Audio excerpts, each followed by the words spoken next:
Hi, it's Brian here again. Today I'm here with Mr. David C Clements, and we're going to talk some music. So I'm going to hand it over and say, where did it all begin? Where have you come from? And just give us a quick sketch to where you are now. Mm-hmm. You can do that. Yeah, I grew up, I guess, just kind of taking like piano lessons and took up the guitar when I was about 14. So yeah, just kind of started playing with, like friends, you know. Had a friend who played drums. Just in the bedrooms and like. Yeah, we used to jam in his roof space at his house in Lisburn. Okay. Yeah, so it was great, just kind of playing covers and like Oasis songs and. When did you have your first sort of like move from being like a wee hobbyist to actually, right, I can make a bit of money, I can actually do something with this? When did that happen? Making money. Yeah, well that's the trick, is making money out of music. Yeah. When we all finished up in school. Like none of us went to uni or anything. Yeah, we'll talk about that later. Yeah. We just we was playing in a band 6 Star Hotel at the time.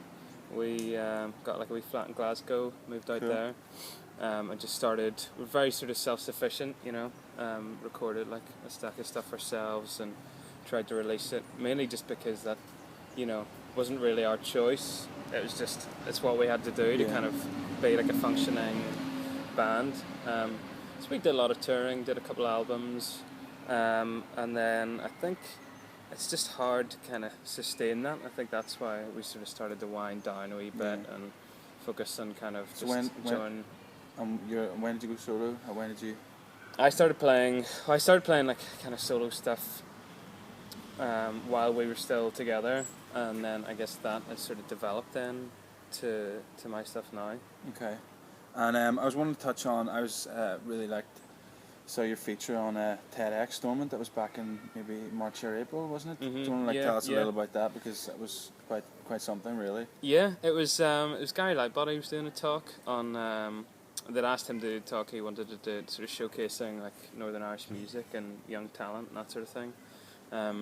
So yeah, he just said, yeah, I'm going to do this thing. We're going to write a song together. Like if you want to take like the last verse. So it was a great experience, you know, obviously to work with him and work with like all the other guys who were Silhouette and Soak and the Wonder Villains. Yeah. A couple of guys from them. So it's just great. We got together. I'd written a verse beforehand.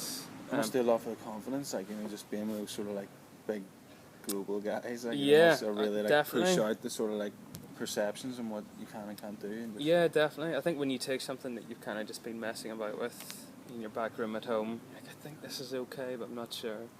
And then you sort of play it in front of everyone tentatively, and you know, when it goes down well, it's great. You know, it'd probably be awful if it had flopped, but thankfully it went okay. That's cool.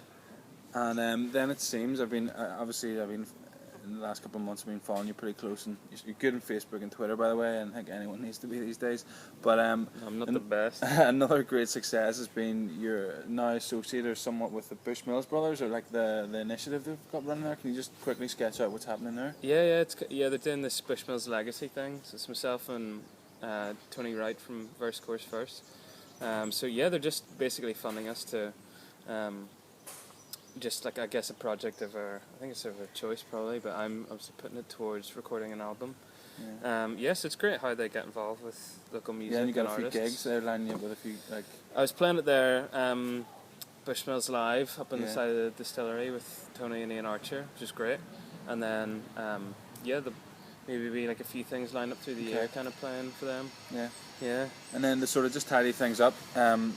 One of the second last thing I want to ask you is just sort of tell us where, if people don't already know you that well, where they can find you, where you're playing, and you know, online and offline both. Yeah. I'm playing Open House Festival up in Bangor in the Goat's Toe on the 16th. Of August. Yeah, 16th of August up in Bangor. Playing at that. Going to be playing, I guess. I don't have too many gigs penciled in for the rest of the year ahead. Take birthdays. If the price is right, yeah.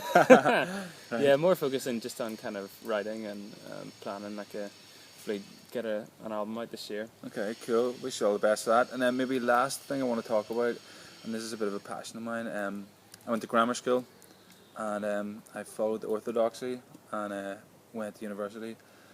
Mr. David C Clements did not go to university and he committed the ultimate sin, abomination, and go to student hell of not going to university. So tell us Yeah. the thinking behind that, because my perceptions have radically changed, because I think university is a big sham. And I'd like to see more self-made people, self-made, self-paid guys like yourself. Like, Yeah. give us like quickly what happened, why you chose that, and shout out to some people who are thinking about not going to university. Yeah, well, I think at the time, there's always, like, I went to grammar school as well, and massive push towards, like, uni and everything. I think at the time, we just wanted to do music and felt really strongly about it, and sort of, like, I think at that age as well, you're like, what's the worst that could happen? You're not thinking kind of 10 years ahead, you're thinking there and then.